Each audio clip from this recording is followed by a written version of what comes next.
मित्रांनो, आजची आपली कथा काळजाला घाव घालून चटकन डोळ्यात पाणी आणणाऱ्या सत्य घटनेवर आधारित आहे. रामभाऊ आणि त्यांची पत्नी लीला गावात आपला सुखाचा संसार करत होते. त्यांना 2 मुले आणि 1 मुलगी होती. रामभाऊ आणि त्याच्या लहान भावाचे एका छोट्याशा कारणावरून भांडण झाले. त्या भांडणामुळे रामभाऊच्या लहान भावाने त्यांच्या वडिलांना सर्व जमिनीची दोघांमध्ये वाटणी करून द्यायला सांगितली. ठरल्याप्रमाणे गावातील पुढारी लोकांनी दोघा भावांची वाटणी केली. सर्व जमीन दोघांमध्ये अर्धी अर्धी वाटून दिली. त्याचबरोबर वडिलांचं असलेलं सर्व कर्जही दोघांमध्ये समान वाटलं गेलं. रामभाऊच्या वाट्याला 2.5 लाख रुपयांचं कर्ज आलं होतं. त्याला आता बँकेत 2.5 लाख रुपये व त्यावर होणारं व्याज जमा करायचं होतं. गावातील जमीन तसेच चांगली आणि बागायती उपजाऊ होती. सर्वच लोकांचा उदरनिर्वाह शेतीला पूरक असलेल्या जोड व्यवसायांवर चालू होता. रामभाऊच्या वडिलांना फक्त 2च एकर जमीन असल्यामुळे त्याच्या वाट्याला 1च एकर जमीन आली होती. रामभाऊची 3ही मुले हायस्कूल शाळेत शिकत होती. त्याचा मोठा मुलगा अमित 8वीला होता, तर लहान मुलगा रमेश 6वीच्या वर्गात शिकत होता, तर मुलगी काजल 4थीला होती. त्याच्याजवळ 1 एकर शेती असली तरीही दोघे नवरा बायको अपार कष्ट करून 1 रुपया जमा करून त्यांचा संसार करत होते. परंतु एक दिवस अमित शाळेतल्या जिन्यावरून पाय घसरून पडला आणि त्याचा पाय मोडला. अमितचे वय कमी असल्यामुळे डॉक्टरांनी लवकरात लवकर त्याच्या मोडलेल्या पायाचे ऑपरेशन करायला सांगितले. ऑपरेशनसाठी त्यांनी 30,000 रुपयांचा खर्च सांगितला होता. एवढी मोठी रक्कम जमा करणे तसं रामभाऊसाठी अवघडच होतं. परंतु आपला मुलगा इतका वेदनेत आहे हे पाहून त्याने त्याच्या नातेवाईकांकडून काही पैसे उसने घेतले. परंतु तरीही 30,000 रुपये काही जमा झाले नाही, म्हणून त्याने लीलाचे काही दागिने मोडले. अवघ्या 4 ते 5 दिवसांमध्ये त्याने संपूर्ण 30,000 रुपयांची रक्कम हॉस्पिटलमध्ये भरली आणि अमितच्या पायाचे ऑपरेशन केले. हळूहळू दिवस निघून जात होते. आता त्याची 3ही मुले मोठी झाली होती. वाढत्या वयासोबत त्यांच्या शिक्षणाचाही खर्च वाढतच होता. दोघांनी अपार कष्ट करून 3ही मुलांचे संपूर्ण शिक्षण पूर्ण करायचा प्रयत्न करत होते.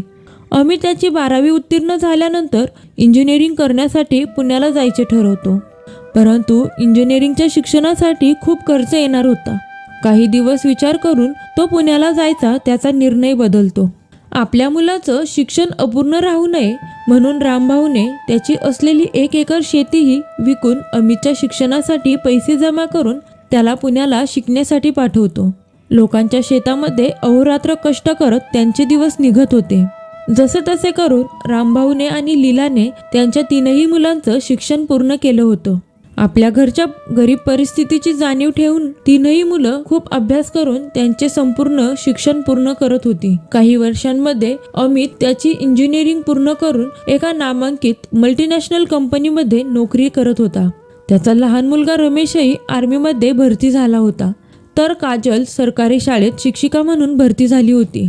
आपल्या 3ही मुलांना चांगल्या पदावर नोकऱ्या करताना पाहून रामभाऊ आणि लीलाला त्यांच्या अपार कष्टाचं फळ मिळाल्यामुळे खूप समाधानी होते. त्यांनी त्यांच्या संपूर्ण आयुष्यात त्यांची 3 मुलं हीच त्यांची खरी संपत्ती आहे असं समजून खूप कष्ट केलं होतं. 2 वर्षांनंतर काजलचे लग्न झाले. अमितचे प्रमोशन होऊन तो विदेशात नोकरीसाठी गेला, तर रमेशचे काश्मीरला पोस्टिंग झाले होते. रामभाऊ आणि लीलाच्या आयुष्यात आता सोन्याचे दिवस आले होते. परंतु आपल्या मुलांच्या आयुष्यात कसलीही कमतरता नको म्हणून दोघेही लोकांच्या शेतात मोलमजुरी करतच होते. काही दिवसांनंतर लीलाला अस्वस्थता जाणवत होती, तरीही ती शेतात कामासाठी जात होती. एक दिवस अचानक ती काम करता करता शेतात चक्कर येऊन पडली. शेतमालकाच्या मदतीने रामभाऊने तिला त्यांच्या गावातील एका हॉस्पिटलमध्ये भरती केलं. तिथल्या डॉक्टरांनी काही तपासण्या करून तिला चांगल्या हॉस्पिटलमध्ये दाखवा असा त्यांना सल्ला दिला. रमेशला आपल्या आईची खबर कळताच तो दुसऱ्याच दिवशी विमानाने त्यांच्या गावी परत आला आणि त्याच्या आईला जिल्ह्याच्या ठिकाणी एका चांगल्या मोठ्या हॉस्पिटलमध्ये भरती केलं. तिच्या शरीराच्या खूप तपासण्या केल्यानंतर तिला ब्लड कॅन्सर असल्याचं निदान झालं. डॉक्टरांच्या तोंडून हे ऐकून रामभाऊच्या तर पायाखालची जमीनच सरकली. जिच्या सोबतीने अत्यंत गरीब परिस्थितीतही आपल्या संसार प्रपंचाचा गाडा इथपर्यंत आणला आणि आता चांगले दिवस आले तर लीला काहीच दिवसांची सोबती आहे असा विचार करून रामभाऊला खूप दुःख होत होते. अमित विदेशात असल्यामुळे त्याला लवकर भारतात परत यायला जमले नाही. परंतु लीलाकडे आता अवघे 3च महिने राहिले होते. आपल्या दोन्ही मुलांची लग्न पाहण्याची लीलाची शेवटची इच्छा होती. त्यामुळे रामभाऊ कोणत्याही परिस्थितीत आपल्या दोन्ही मुलांचे लवकरात लवकर लग्न करायचा निर्णय घेतो. रामभाऊने त्याचा हा निर्णय त्याच्या दोन्ही मुलांना सांगितला होता. रामभाऊचा निर्णय ऐकताच अमित त्याला म्हणतो, बाबा मला माफ करा. विदेशात जाण्याआधीच मी माझ्या कंपनीतील एका मुलीसोबत कोर्ट मॅरेज केलं आहे. हे ऐकून सर्वांना खूप वाईट वाटते.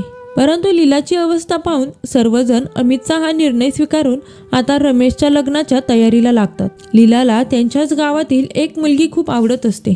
तिचं नाव सोनाली होतं. सोनाली त्यांच्याच गावात राहत असल्यामुळे लहानपणापासूनच तिचा स्वभाव सर्वांना माहीत होता. तशी ती मनमिळावू स्वभावाची होती. रामभाऊने तिच्या वडिलांसोबत बोलून रमेश आणि सोनालीचं लग्न ठरवलं. रमेश आर्मीत नोकरीला असल्यामुळे सोनालीच्या वडिलांनीही त्यांच्या लग्नाला होकार दिला. लवकरात लवकर असलेल्या मुहूर्तावर त्या दोघांचं थाटामाटात लग्न झालं. रमेशचं लग्न झाल्यानंतर काही दिवसांतच लीलाचा स्वर्गवास झाला. काही दिवसांनी रमेशची सुट्टी संपत आली होती. तो ड्युटीसाठी परत गेल्यावर रामभाऊ घरी एकटेच राहिले असते, म्हणून त्यांनी सोनालीला त्यांच्याजवळ राहायला सांगितले. परंतु 2 महिन्यांनी सोनाली रमेशला म्हणाली तिलाही त्याच्यासोबत यायचं आहे. रामभाऊला त्याच्या मुलाच्या संसार प्रपंचामध्ये यायचं नव्हतं, म्हणून त्यांनीही रमेशला घेऊन जाण्याचा आग्रह धरला. काही दिवसांनी रमेश गावाला आला. काही दिवस रामभाऊ सोबत राहून तो सोनालीला त्याच्यासोबत घेऊन गेला. आता प्रत्येकाचा संसार चालू झाला होता. प्रत्येक जण आपापल्या संसारात रमला होता. परंतु गावाला मात्र बिचारे वृद्ध रामभाऊ एकटेच राहतात. अमित आणि रमेश दोघेही महिन्याच्या महिन्याला त्यांना त्यांच्या खर्चासाठी काही पैसे पाठवत असतात. पुढे दोघांनाही 2-2 मुले होतात. असेच दिवस निघून जात होते. रामभाऊ त्यांच्या वृद्धावस्थेत गेले होते. कधी मधी त्याला त्यांच्या नातवांचा फोन यायचा, त्यामुळे तेही खूप खुश होते. परंतु 2-4 वर्षांनंतर मुलांचे फोन यायचेही कमी झाले. ते रात्रंदिवस त्यांच्या मुलांच्या फोनची वाट पाहत होते, परंतु त्यांना कोणीही फोन करत नव्हतं. ते लीलाच्या आठवणीत त्यांचे दिवस कसेबसे घालवत होते. एक दिवस अचानक त्यांची खूप तब्येत खराब झाली. शेजारच्या लोकांनी त्यांना हॉस्पिटलमध्ये भरती केलं आणि त्यांच्या 3ही मुलांना त्यांच्याजवळ बोलावून घेतले. अनेक वर्षांनंतर आपल्या सर्व कुटुंबाला एकत्र पाहून रामभाऊंना खूप आनंद झाला. सर्वजण त्यांना हॉस्पिटलमधून घरी घेऊन गेले. 1 आठवडाभर सर्वजण त्यांच्या सोबत राहिले, परंतु प्रत्येकाला आपापल्या कामासाठी परत जायचे होते. त्यामुळे पुन्हा एकदा रामभाऊ एकटेच राहणार होते. अशा आजारपणात त्यांना एकट्याला सोडून जाणे काजलला बरोबर वाटत नव्हते. परंतु कोणीही त्यांच्यासोबत राहायला तयार नव्हतं. सर्वांनी बराच वेळ विचार करून त्यांना वृद्धाश्रमात ठेवायचा निर्णय घेतला. ठरल्याप्रमाणे त्यांच्याच गावाबाहेरील एका वृद्धाश्रमात त्यांना भरती केलं. सुरुवातीचे काही दिवस रामभाऊ वृद्धाश्रमात अगदी व्यवस्थित राहत होते. काजल कधी मधी त्यांना भेटायला यायची. हळूहळू आता तिचं वृद्धाश्रमात येणंही कमी झालं होतं. रामभाऊ आता खूप दुःखी राहू लागले. त्यांचं जेवणही आता खूप कमी झालं होतं. ते दिवसातून कधीतरी एकदाच जेवण करत असत. रामभाऊ सतत कसल्या तरी विचारात राहत होते. रामभाऊने त्यांच्या संपूर्ण आयुष्यात अतोनात कष्ट केलं होतं. त्यामुळे त्यांना नेहमी वाटायचं त्यांच्या मुलांनी, त्यांच्या नातवंडांनी त्यांच्या सोबत राहावं, त्यांच्या शेवटच्या काळात त्यांची साथ द्यावी. परंतु जो तो आपापल्या संसारात व्यस्त होता, कोणालाही त्यांच्यासाठी वेळ नव्हता. हाच विचार करून करून रामभाऊ खूप खचत चालले होते. वृद्धाश्रमातील माधव नावाचा एक कर्मचारी त्यांना खूप जीव लावायचा. त्याचं नेहमी त्यांच्या प्रत्येक हालचालीवर लक्ष राहायचं. तो वारंवार त्यांच्या मुलांना फोन करून त्यांना भेटायला या अशी विनंती करत होता, परंतु कोणीही त्यांना भेटायला येत नव्हतं. माधव त्यांना खूप जीव लावायचा. त्यांची अवस्था पाहून तो कधीमधी त्यांच्यासाठी घरून जेवणाचा डबाही आणायचा. रामभाऊने त्यांच्या आयुष्यात इतके कष्ट केले होते, त्यामुळे त्यांच्या मुलांनी त्यांना वृद्धाश्रमात ठेवले आहे हा धक्का त्यांना सहनच झाला नाही. आणि जवळपास 1 महिन्यानंतर त्यांना खूप मोठा तीव्र हृदयाचा झटका आला. त्या वृद्धाश्रमातील कर्मचाऱ्यांनी त्यांच्या 3ही मुलांना फोन करून त्यांना भेटायला या अशी विनंती केली, परंतु प्रत्येक जण आपापल्या गुंतागुंतीच्या आयुष्यात व्यस्त होता. वृद्धाश्रमातील कर्मचाऱ्यांना कोणाचाही त्यांच्या या फोनवर कसलाच प्रतिसाद आला नाही. त्यांनी जवळच्याच एका हॉस्पिटलमध्ये त्यांच्यावर उपचार केला.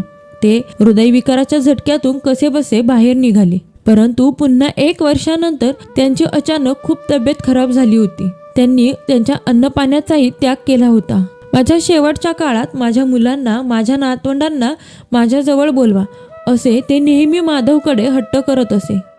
परंतु आता रामभाऊ त्यांच्या अगदी शेवटच्या टप्प्यात होते. काही दिवसांमध्येच आजारपणामुळे त्यांचा मृत्यू होतो. परंतु त्यांना त्यांचा एकही मुलगा भेटायला आला नाही.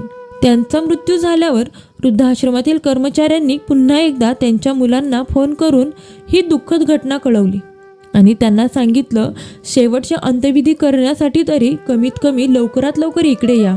परंतु आता ही मुले वृद्धाश्रमातील कर्मचाऱ्यांना उडवाउडवीची उत्तरे देऊन अंत्यविधीसाठी येण्याचा प्रसंग टाळत होते. अमित विदेशात असल्यामुळे त्याला लवकरात लवकर येणे शक्य नव्हते.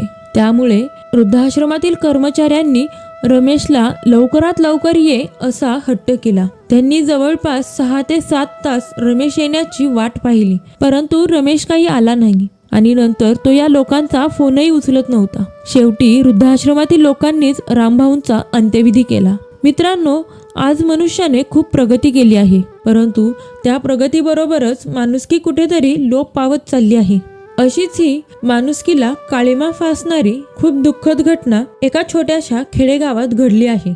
मित्रांनो, तुम्हाला आमची आजची ही कथा कशी वाटली हे कमेंट बॉक्समध्ये नक्की सांगा. तुम्हाला व्हिडिओ आवडला असेल तर व्हिडिओला लाईक करा, शेअर करा आणि अजून अशाच नवनवीन कथांसाठी जीवनयात्रा या यूट्यूब चॅनलला सबस्क्राईब करायला विसरू नका. तुम्ही सर्वांनी वेळात वेळ काढून आमची ही संपूर्ण कथा ऐकली त्याबद्दल तुम्हा सर्वांचे मनापासून आभार. धन्यवाद.